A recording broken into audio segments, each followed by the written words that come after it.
हरे कृष्णा। आस्था, श्रद्धा और भक्ति के इस पावन फाल्गुन मास कथा श्रृंखला में आप सभी श्रद्धालुओं का स्वागत है। फाल्गुन मास जो भगवान शिव की कृपा प्राप्ति का अत्यंत पवित्र समय माना गया है, अब अपने अंतिम चरण में है। इस दिव्य मास में हम महादेव से जुड़ी अद्भुत और प्रेरणादायी कथाओं का श्रवण कर रहे हैं। आज की कथा आरंभ करते हैं वहीं से जहां पिछली कड़ी समाप्त हुई थी, जब देवताओं ने भगवान कामदेव को महादेव की तपस्या भंग करने के लिए भेजा। तब क्रोध में आकर महादेव ने अपने तृतीय नेत्र की ज्वाला से कामदेव को भस्म कर दिया। समस्त देवता और ऋषि मुनि विनती करते रहे, किंतु महादेव वहां से अंतर्ध्यान हो गए। कामदेव की पत्नी रति विलाप करती हुई वहीं बैठी रही। तभी माता पार्वती ने उन्हें सांत्वना देते हुए कहा, हे सखी, शोक मत करो, मैं अपने तप के प्रभाव से तुम्हारे पति को पुनः जीवन दिलाऊंगी। यह सुनकर पतिव्रता रति ने भी कठोर तपस्या आरंभ की और वहीं दूसरी ओर पार्वती जी ने भी दृढ़ संकल्प कर लिया, मैं कठोर तप द्वारा भगवान शंकर को पुनः यहाँ बुलाकर उनका वरण करूंगी। माता पिता ने समझाया, बेटी तुम अभी बालिका हो, ये तपस्या तुम्हारे लिए बहुत कठिन है। किंतु गिरिराज नंदिनी ने अटल स्वर में कहा, मैं बिना शिव को प्राप्त किए घर नहीं लौटूंगी। और फिर आरंभ हुई वह अद्भुत तपस्या। पार्वती जी ने अन्न और फल का त्याग कर केवल हरे पत्तों पर निर्वाह किया। फिर उन्होंने सूखे पत्ते ही ग्रहण किए, पर जब सूखे पत्ते भी त्याग दिए तब वे अपर्णा नाम से विख्यात हुई। कुछ समय तक वे केवल जल पर रहीं, फिर जल भी त्याग दिया और अंततः केवल वायु पर निर्भर रहकर तप में लीन हो गई।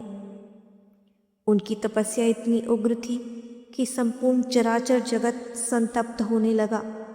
देवता और असुर भी भयभीत होकर सृष्टिकर्ता ब्रह्मा की शरण में पहुंचे। ब्रह्मा जी ने ध्यान द्वारा जाना कि ये सब पार्वती जी की तप शक्ति का प्रभाव है।